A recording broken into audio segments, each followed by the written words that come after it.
जेक का पता नहीं चलता कि वो कहाँ पर गया।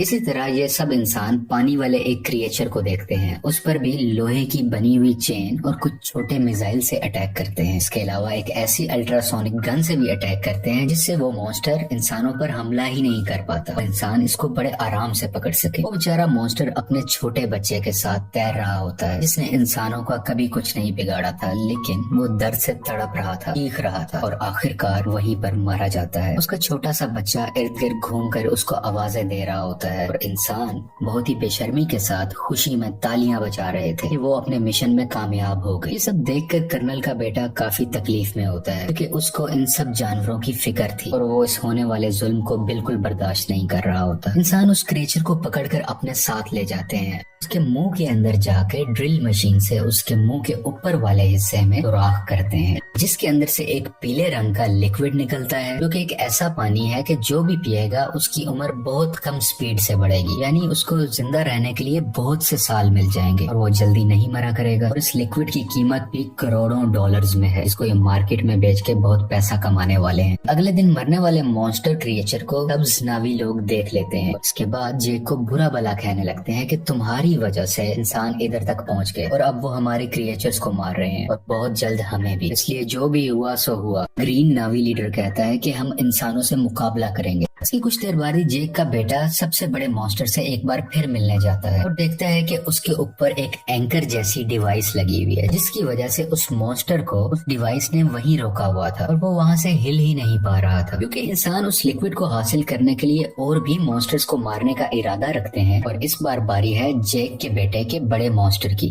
जो साइज में भी बहुत बड़ा है और उसमें से लिक्विड भी बहुत ज्यादा निकल सकता है, इसलिए इंसान अब इस मॉन्स्टर को मारना चाह रहे हैं। बेटा और बाकी भी उसके पास होते हैं जबकि इंसान इस तरफ बढ़ रहे होते हैं। कर्नल भी इन बच्चों को वहाँ दूरबीन से देख लेता है। जेक और लीडर को पता चलता है कि उनके बच्चे खतरे में हैं और वो अपने हथियार उठाकर उन्हें बचाने के लिए निकल पड़ते हैं। बहुत मुश्किल से बच्चे बड़े मॉन्स्टर से वो डिवाइस निकाल देते हैं जिस वजह से मॉन्स्टर वहाँ से आगे तैरकर निकल जाता है और बिल आखिर उसकी जान बच जाती है। लेकिन इंसान फायरिंग करते हुए अभी भी बच्चों का पीछा कर रहे होते हैं। यहाँ पे लीडर की बेटी मरने ही वाली होती है तो जेक का बेटा उसका हाथ पकड़कर अपनी तरफ करके उसकी जान बचा लेता है। लेकिन थोड़ी ही देर में बच्चों को बड़ा सा जाल डालकर पकड़ लेते हैं और अपनी शिप पर ले आते हैं। कुछ देर तक बच्चों के पेरेंट्स भी यहाँ आ जाते हैं, यानी कि जैक वहीं रुककर देखता है कि उनके बच्चों को शिप